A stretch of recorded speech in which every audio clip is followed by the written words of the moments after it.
Months after US electric car maker Electric Last Mile Solutions went into bankruptcy, 90% of the manufacturers may face insolvency. Hundreds of plug-in cars lie abandoned on the outskirts of Hangzhou. Ever considered buying an electric car? Maybe you're concerned about the environment or simply want a more sustainable ride. But what if the company you're considering investing in suddenly vanishes? The recent news of bankruptcies in the Chinese EV market raises serious concerns about the stability and future of the industry. So what exactly is happening? And what caused this sudden collapse? In this video, we will investigate this matter all in detail and see if is it a bubble burst or some serious thing happening. So stick around until the end of the video and don't forget to subscribe to the channel. Chinese officials have spent a lot of money over the past 10 years trying to take control of the growing electric car EV market. Even so, the situation is getting more complicated despite their big goals. A few companies have really stood out, but many others are having a hard time with money. Now comes the question, what effects will this wave of failures have on the EV market in China and around the world?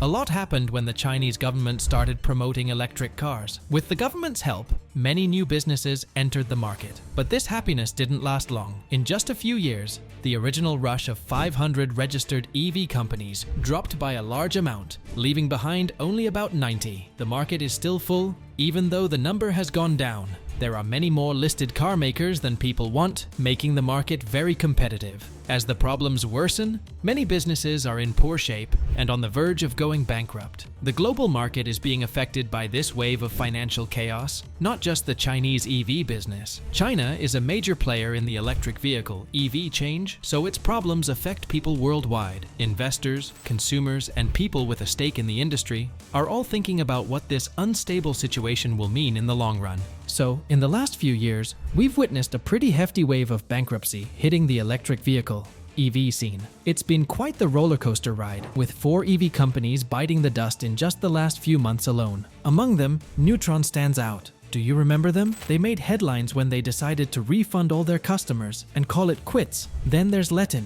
who once looked like they could give Tesla a run for their money. Selling hundreds of thousands of EVs annually, they were ahead of the game until they weren't. But wait, it gets even juicier. Evergrande New Energy Auto, the EV division of one of the world's largest conglomerates, recently went belly up. You'd think with all the billions they've pumped into the company over the years, they'd be sitting pretty. Turns out, they were bleeding $17 million for every vehicle they sold. Now, let's zoom in on another recent case. WM. This one's a real head-scratcher. Backed by some heavy hitters in the Chinese business world, like Baidu and Tencent, WM was supposed to be the next big thing in the EV game. With over $5.3 billion in funding, they seemed poised for success. But despite the hefty investment, they couldn't quite hack it in China's ultra-competitive EV market. So, what's the deal with all these bankruptcies? Well, it's a tough market out there. The pressure cooker's been on for Chinese EV makers, no doubt about it. They're not just expected to churn out the latest tech, they've got to do it without breaking the bank. And if that wasn't tough enough, along came the COVID-19 pandemic, turning up the heat on an already fierce price war. Take WM for instance. They struggled to keep up with the price-cutting frenzy and took a hit of a whopping $1.2 billion in losses. While some companies like Kayaksen Auto Holdings had their eye on acquiring WM, the recent bankruptcy filing threw a wrench in those plans. WM's talking about a major overhaul and scrambling to find new investors to get back in the game. But it's not just the little guys feeling the squeeze. Even big dogs like NIO feel the pinch. With over 11,000 employees and a lineup of cutting-edge EVs, you'd think they'd be rolling in the dough. But no, their sales have been lackluster, especially in the second quarter of last year when they only managed to move 8,000 units. Sure, NIO's got all the bells and whistles, advanced self-driving systems, augmented reality glasses, you name it. But despite their fancy gadgets, they're still struggling to turn a profit. In fact, they reported losses of $35,000 per EV sold in that quarter. Now we can say that the Chinese EV market is like a battlefield, and everyone's fighting tooth and nail to come out on top. With sales plummeting left and right, it's no wonder companies are pulling out all the stops to stay afloat. Take Li Auto, for example. They've been making waves with their high-end electric crossovers, but now they're facing stiff competition from up-and-comers like Ido.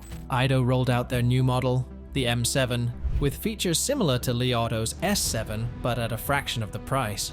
In a market where newcomers are slashing prices to carve out their slice of the pie, it's a race to the bottom for everyone. Sure, it might seem like a shortcut to success, but the reality is far from rosy. These startups, aside from the big state-owned players, are struggling to move the needle with their relatively small sales numbers. And when you're bleeding cash with every vehicle sold, it's only a matter of time before the bubble bursts. But desperate times call for desperate measures. Some companies are turning to outside help to stay afloat. NIO snagged a hefty investment from Abu Dhabi in exchange for a slice of the pie. And let's not forget the lifeline thrown by the local government of Hefei with their massive financial injection. When the going gets tough, you've got to hustle to survive. Yet, even with all the cash injections and strategic moves, the road ahead remains treacherous. Just ask William Li, the founder and CEO of NIO, who was under attack by disgruntled fans at a customer gala dinner. It's a harsh reminder of just how cutthroat the industry can be. Evergrande New Energy Auto,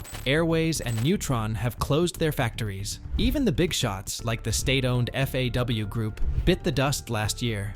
It's like a game of survival out there, only the strongest are making it out alive. However, some startups hold their own, thanks to backing from major companies. Take Zeekr, for example. They're playing the long game with a two-pronged strategy. On one hand, they're eyeing the international market with luxury EVs tailored for Asia and Europe. On the other hand, they're gearing up to roll out robo-taxis in North America. Now, let's talk about Evergrande's New Energy Vehicle Group. This company once rode high, with a market value rivaling Ford Motor Company. Experts were betting big on them, pegging them as Tesla's next big rival. But oh, how the mighty have fallen. Fast forward a few years, and they're shutting their doors with a sales record of just 1,300 electric vehicles and a loss of nearly $24 billion. Yes, you heard that right. They managed to lose $17 million on every single vehicle they sold. With giants like Evergrande biting the dust, it's clear that there's no room for small players in this cutthroat industry. These are turbulent times indeed for the Chinese automotive scene. But hey, in the midst of chaos, there's always opportunity for those brave enough to seize it. So, who's going to come out on top in this high-stakes game of automotive roulette? Only time will tell. So, what's the big picture here? Well, it looks like China will still be a heavyweight in the EV industry. Now, remember how we mentioned the dwindling number of EV companies? Yeah, that's just the tip of the iceberg. With the pressure cooker of the price war and the relentless demand for cutting-edge tech, more and more companies will bite the dust. It's survival of the fittest, plain and simple. The big fish are gobbling up the little ones, with around 80% of total EV sales dominated by just the top 10 companies. Speaking of big fish, let's talk about BYD. These guys are selling EVs by the millions, making them a force to be reckoned with. And then there's Tesla, the OG of the EV game.